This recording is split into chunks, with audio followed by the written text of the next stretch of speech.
I have a little, I'm going to put this thing on Do Not Disturb. Yeah. Say your name and count to 10 for me. Ron Crowder. 1, 2, 3, 4.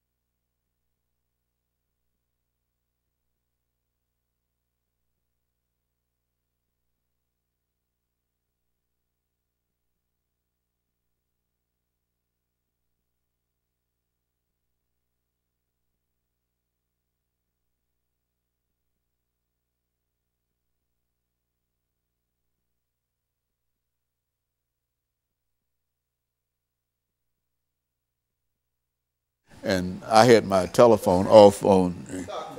Okay.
Thank you and welcome to the show this morning.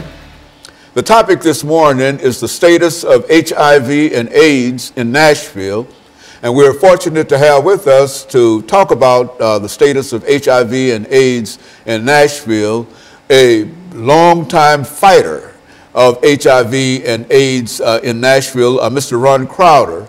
And many of you might recall that Mr. Crowder has been with us not only on many other shows, but he also is the founder of a very, very important anti-HIV AIDS organization called StreetWorks.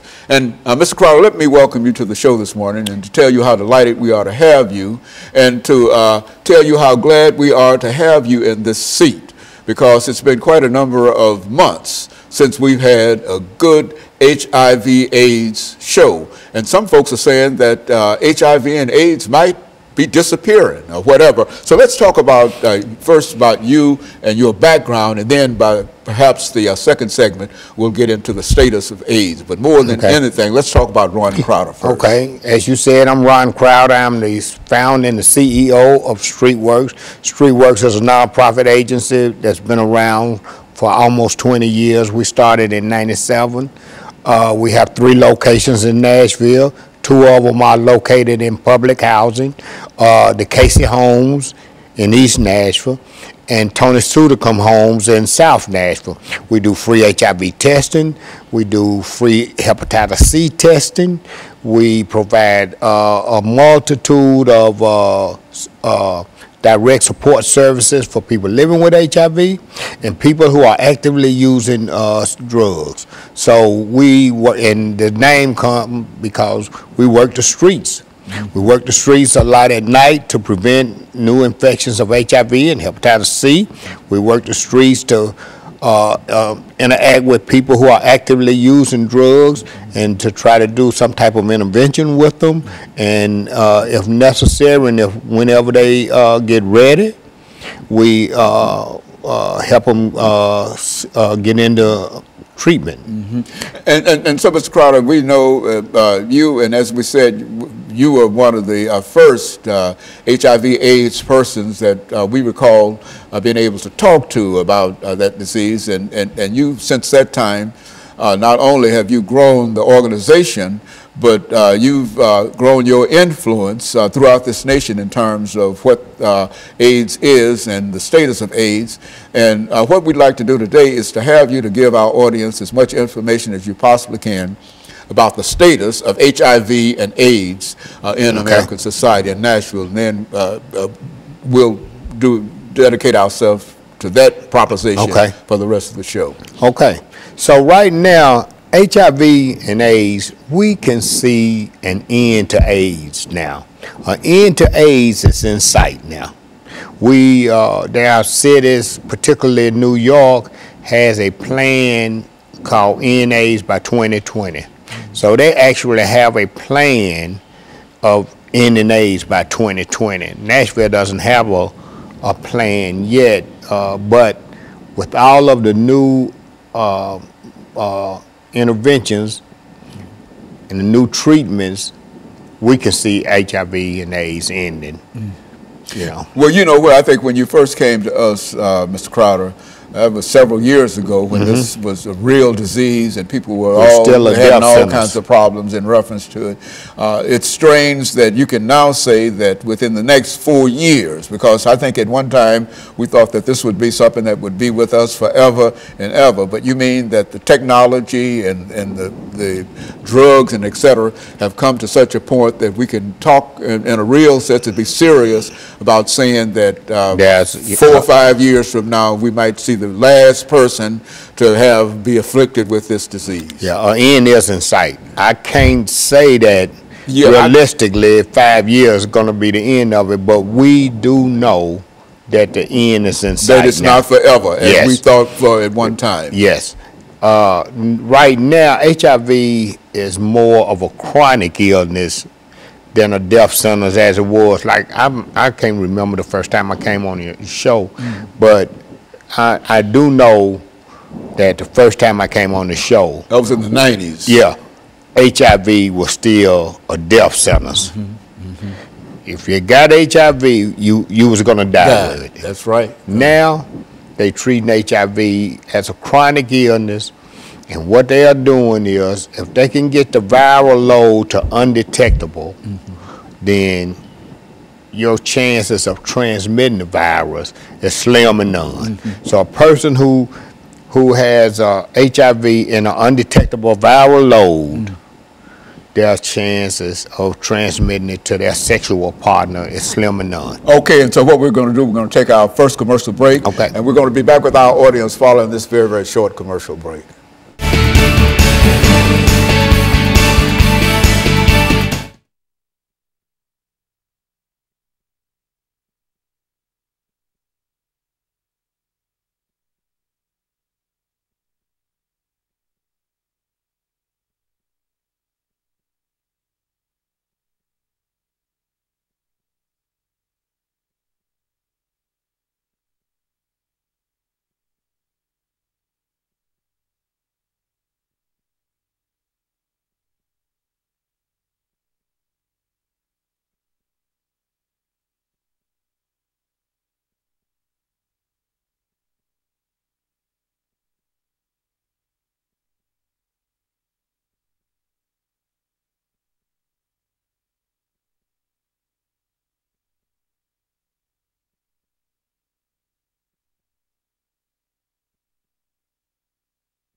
Yeah, I remember the first time when you came, and it was a terrible situation. Yeah. And it was at that time, at that particular time, but we didn't think in terms. I think, well, what has the national government done in reference to this? Because I think that at one time the government was given various administrations played a significant role in terms of. Well, the thing is that they got the Ryan White program. Okay, we're ready.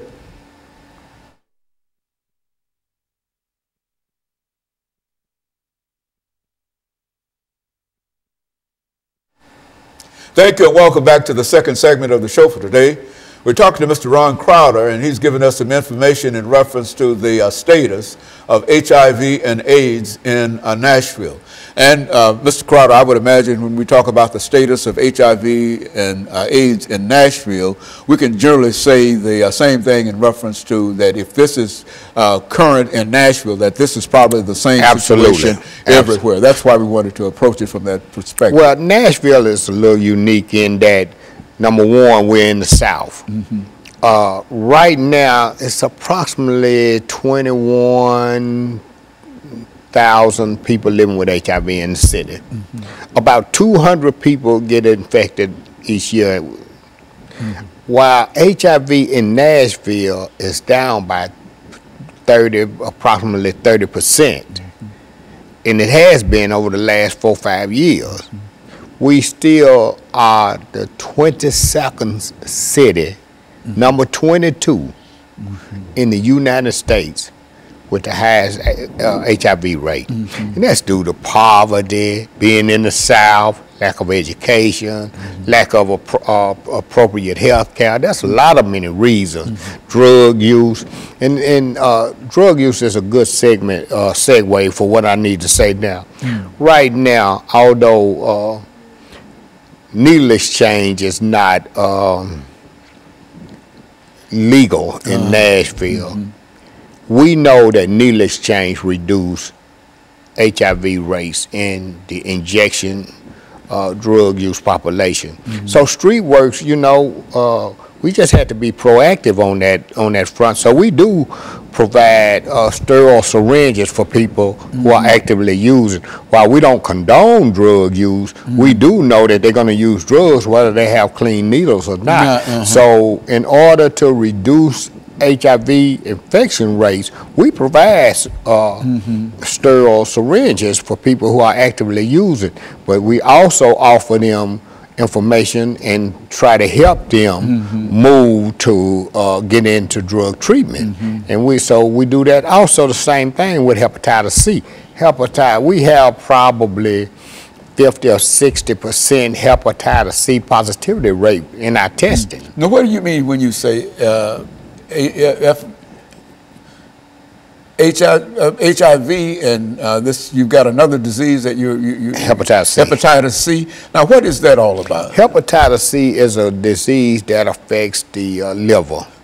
So people would have, like me, I had hepatitis C. The good thing about me, and I've just been blessed by the Lord, I was able to stick around, or the Lord kept me living long enough to see a medication that come through that people could tolerate. When I first came on the show, I had hepatitis C, but the only drug they had was interferon, and it was horrible. People would rather die than to take that drug, and a lot of them did. But now they have a new drug on the market that clears hepatitis C in 12 weeks. You take the pill for 12 weeks. Granted, I'm still blessed because I'm a veteran, but the pill cost that 12-week supply of that drug cost $96,000. But because I'm a veteran, I was able to get it. And a lot of people is able to get it too. One way or the other. But there's still several people that drug is out of range for them. But thank God that I'm cured of hepatitis C. A lot of my friends died with hepatitis C because they had cirrhosis of the liver. But also, the other thing is, if we can get, and people talk to me about all the time, aren't you promoting drug use? And I say, look, no, we're not promoting drug use because we give away clean syringes. They're going to use drugs anyway. One way or the other. Whether they have to use a sterile syringe or whether they share a syringe with somebody else, they're going to shoot the dope. And my job is to keep them healthy, long enough that I can get them the help that they need through drug treatment. And so that's why we do needle exchange. The other thing, and I was going to say, yeah, Nashville is the 22nd, number 22 in the country for HIV infection. We have approximately, I said, 21,000 people. The other thing was the reason we can see the end of AIDS is because they have a new intervention called PrEP, P-R-E-P, and that's pre-exposure prophylaxis. It's kind of like the morning after pill. So now people in high-risk situations, and it's particularly men who have sex with men, they can take a drug called Truvada, and it will prevent them from getting HIV. Now, don't get me wrong, I'm not saying, hey, go out and have unprotected sex, or but what I am saying is that undetected viral load with PrEP, that's why we can see it now. Because people with undetectable viral load, which I am a person living with HIV and have been since the 80s, my viral load is undetectable, so the chances of me transmitting HIV to a sexual partner is slim and none. And when I say slim and none, they done studies, and there's been no seroconversion among discordant couples. That means one positive, one negative couple with undetectable viral load. And it's strange that on my way here today to do this show, they was talking about organ donation of people who are HIV positive. This is how we know HIV, the end of AIDS is near, because now HIV positive person can donate an organ. They can, not only can they donate an organ, they are now receiving organ. Before they wouldn't even give the blood. I mean, not the blood, but they wouldn't even give a HIV positive person an organ, because they were like, oh, he got HIV, he's gonna die anyway. Why would we give him an organ? So, man, this is really some exciting times in the HIV/AIDS world. Okay, and so what we're going to do, we're going to take this final commercial break, Brother Carter. Okay. Crowder. And then we're going to, Crowder. I know. And then we're going to come back and we're going to have our final segment. We'll be back with our audience following this very, very short commercial break.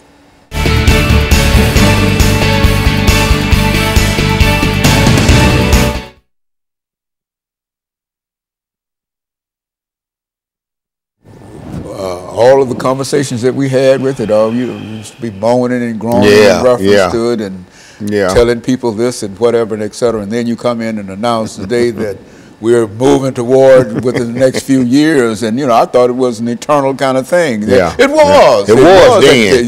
It was. At that time, sure was. The only hope was to try to live as long as we could. That's right. But now, Well, Okay.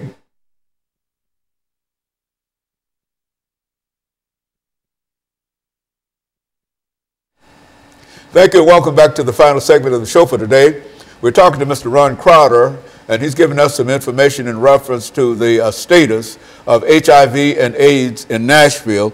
And I think I must say up front, Mr. Crowder, that the information that you have reported today is very, very positive and well hoped for information, because I can remember when you came to me and dealing with the same kind of situation, and it was moaning and groaning, not only in reference to what happened in Nashville, but all over the world in a real sense. And now you're telling us that there's a possibility that we might see the end of AIDS within the next half decade or so. Go on, talk about it from that perspective. Yeah, Dr. Haney, you're right. You're absolutely right. We're very optimistic that the end of AIDS will occur within the next 5 to 10 years. We're very optimistic. That's not to say that people still shouldn't take the same precautions as they have taken before.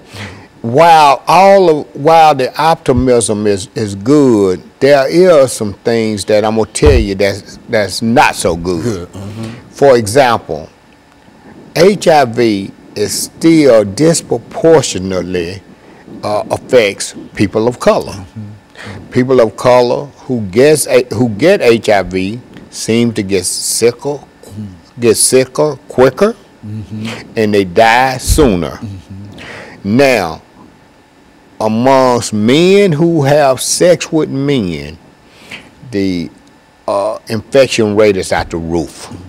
I mean, the CDC has given statistics that says 1 in 2, that's 50%, man, of men who have, particularly African American men. This is African American men, young African American men will get it. 1 in 2 will be infected with HIV. Now, Nashville Cares, Street Works, and Neighborhood Health received a grant from the CDC in the amount of $3.8 million over the next 5 years to combat HIV in the young MSM, the young black MSM community. What we plan to do with that grant is to create a one-stop shop for MSMs where they can come and receive all of their services under one roof. So we are in a collaboration to make that happen. We've not yet solidified the space, but we're in negotiation. Well, Nashville Cares is in negotiation with a realtor now to secure the space. But we just started our 2nd year of this grant, and it's going well. So again, like I say, it's some exciting times now. The federal government finally got it right. Okay. And now they putting their resources to follow the epidemic. So the epidemic is the greatest need is in young black MSM. So, and that's where they're putting their money. MSM. What do you? Men who have sex with men. Is that MSM? Men, that's yes. Men who have sex with men. Now, some people think that's a derogatory term, and you know, I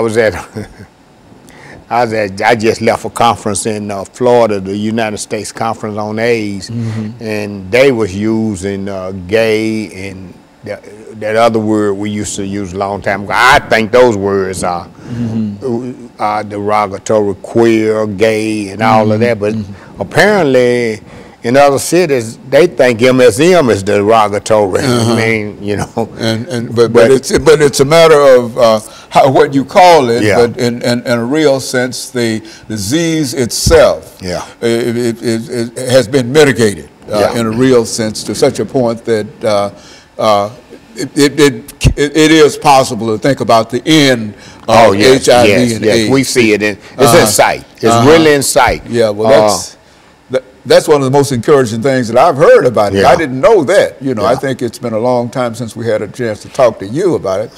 But the very thought of being able to end it, and this is not only for Nashville, we're talking about all over the world. Absolutely. See? And I understand it has been a tremendous problem in some parts of Africa, for example, and other parts of the world. Yeah.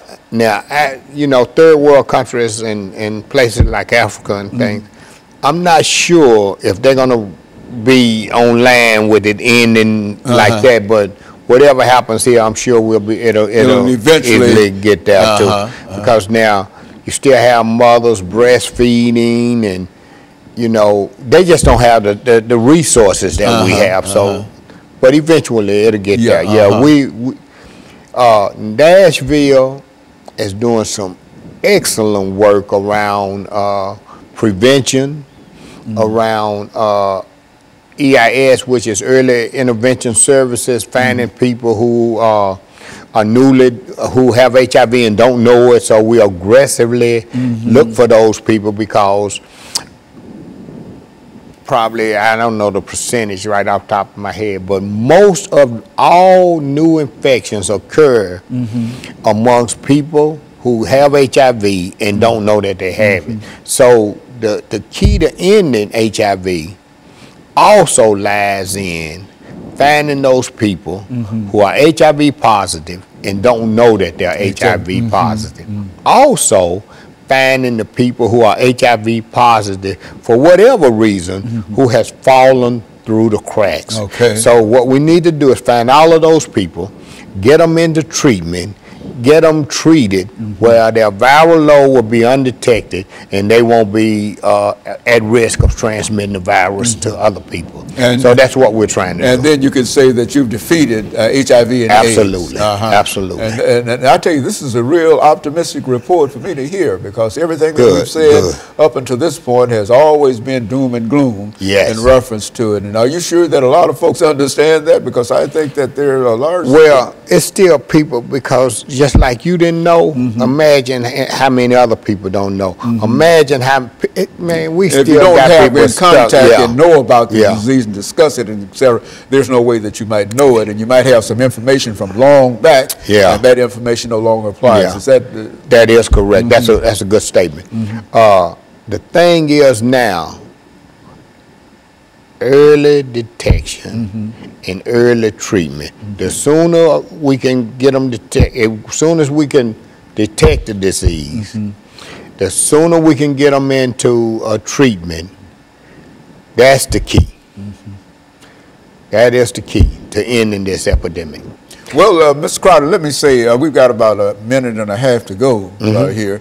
And I can say one thing, that the way you've been working with it and the efforts on the part of your organization, StreetWorks, I think we can say that in Nashville, I'm not sure about what it means in other places, but in Nashville, I think that you played a very significant role in helping to move people toward where we stand now. You and Nashville Cares and a couple of other organizations, Miss Morley's organization, and the Women with AIDS, and et cetera. And the First Response Center. Okay. Reverend Ed Sanders. Ed Sanders, certainly. And I think that all of you played such an excellent role in terms of not only making us aware of it,